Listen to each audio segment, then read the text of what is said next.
Break બાદ આપનું સ્વાગત છે। સમાચારમાં આગળ વાત કરીએ તો અમદાવાદમાં આજે જીપીએસસી ક્લાસ 1 અને 2 ની પરીક્ષા લેવાઈ હતી, જો કે ઘણા વિદ્યાર્થીઓને આ પરીક્ષા અઘરી લાગી।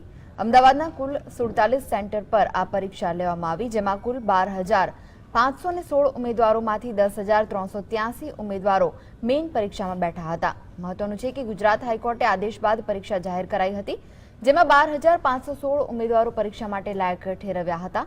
નોંધનીય છે કે જીપીએસસીની ક્લાસ 1 અને 2 ની 460 જગ્યાઓ માટે ઉમેદવારોએ પરીક્ષા આપી હતી। આ પહેલા 2014માં પ્રિલિમિનરી પરીક્ષા લેવાઈ હતી।